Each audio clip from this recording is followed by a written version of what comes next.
আসসালামু আলাইকুম ভিউয়ার্স, আজকে আপনাদের জন্য নিয়ে আসলাম কলিজা ভুনার রেসিপি। আজকে আমরা জানবো কিভাবে কলিজা পরিষ্কার করতে হয়, কেনই বা পরিষ্কার করতে হয়, আর কলিজা বা যকৃৎ বা লিভার কি একটু জেনে নিলে ভালোই হবে। প্রাণীর শরীরের সবচেয়ে বড় গ্রন্থি হলো লিভার। এখানে পিত্তরস তৈরি হয় এবং পিত্তরস সঞ্চিত থাকে। এখানে চর্বি এবং অ্যামিনো অ্যাসিড সঞ্চিত থাকে। অ্যামিনো অ্যাসিড পাওয়া যায় মূত্রের ভিতরে, অতএব আমাদের একটু পরিষ্কার করে নিয়ে নেওয়া জরুরি। এবং পিত্তরস থাকার কারণে এর একটু তেতো স্বাদ থাকে, এজন্য পরিষ্কার করা দরকার। কলিজা একটি পর্দা দ্বারা আবৃত থাকে। প্রথমে আমরা সেই পর্দাটাকে ফেলে দেব। পর্দাটা পাতলা, চিমটি দিয়ে এটা ধরে টান দিলেই ছুটে আসবে। এরপর 2-3 বার ধুয়ে নিয়ে কলিজা টুকরো করে নেব। কলিজাতে থাকে অনেক আয়রন। আয়রন স্বল্পতা বা অ্যানিমিয়া রোগে যারা ভুগছে তাদের জন্য কলিজা অত্যন্ত উপাদেয় খাবার।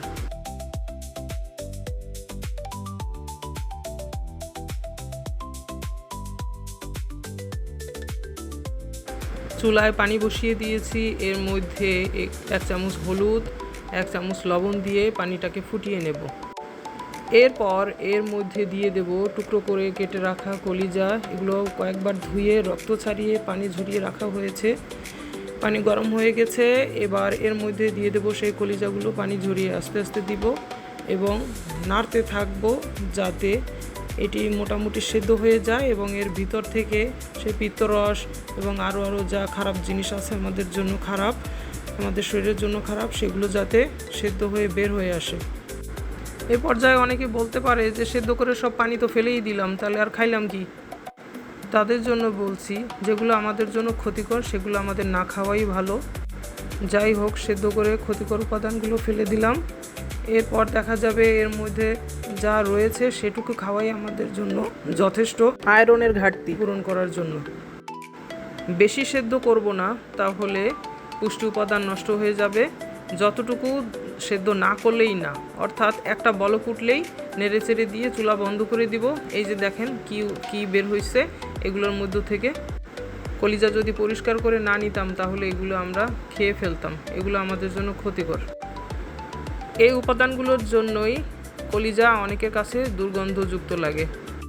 এবার গরম পানি থেকে কলিজার টুকরাগুলোকে তুলে নিয়ে বেশ কয়েকবার পানি দিয়ে ধুয়ে নেব, ঠান্ডা পানি দিয়ে। এই দেখেন কি বের হয়েছে এগুলোর ভিতর থেকে।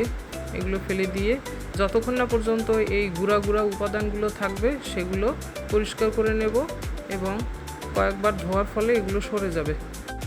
কলিজা রান্না করা খুবই সহজ, গোশত রান্না করার মতোই, তবে পরিষ্কার করাটা একটু ঝামেলা। যাই হোক, ভালো কিছু খেতে হলে তো একটু কষ্ট করতেই হয়। চুলায় তেল বসিয়ে দিয়েছি, সাথে পেঁয়াজ এবং গোশত রান্না করতে যা যা মশলা লাগে সেগুলোই, যেমন আদা রসুন বাটা 1.5 চা চামচ করে, 2টো তেজপাতা, কয়েক টুকরা দারুচিনি, লবঙ্গ, বড় এলাচ, ছোট এলাচ, এগুলোকে থেতো করে নেব। এতে অ্যারোমাটা সুন্দর বের হবে। গরম মশলাগুলো একটু থেতো করে নিলে এর সুঘ্রাণটা সহজেই বের হয়ে আসবে। একটু থেতো করে নিচ্ছি। এদিকে পেঁয়াজ ভাজা হয়ে গেছে। এই পর্যায়ে এর মধ্যে ঢেলে দেব সকল মশলাগুলো। আদা রসুন পেস্ট এবং সকল গরম মশলাগুলো এর মধ্যে দেওয়ার পর এতে দিয়ে দেব 1 চা চামচ হলুদ গুঁড়া, একটু প্লেট ধোয়া পানি, মানে মশলা রেখেছিলাম সেই প্লেট ধোয়া পানি। এরপরে মরিচ দিয়ে দেবো স্বাদ মতো। আমরা 2 চা চামচ দিয়েছি, আপনারা আপনাদের প্রয়োজন মতো দেবেন। ঝাল খেলে বেশি দেবেন, কম খেলে কম দেবেন। নেড়ে চেড়ে কষিয়ে নিচ্ছি।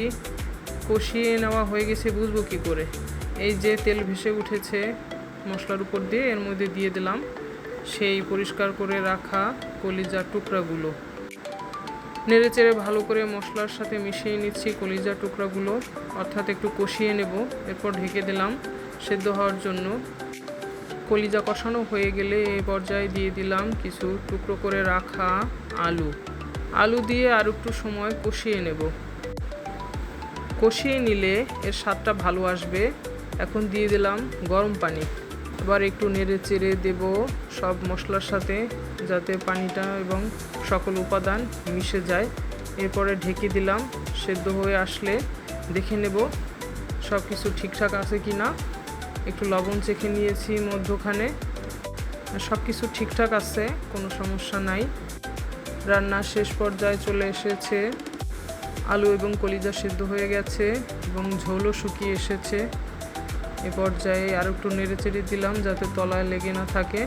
এখন আমরা চুলা বন্ধ করে দেব। রান্না শেষ। এভাবে আপনারা তৈরি করে খাবেন এবং আয়রনের ঘাটতি পূরণ করবেন। সবাই ভালো থাকবেন। আল্লাহ হাফেজ।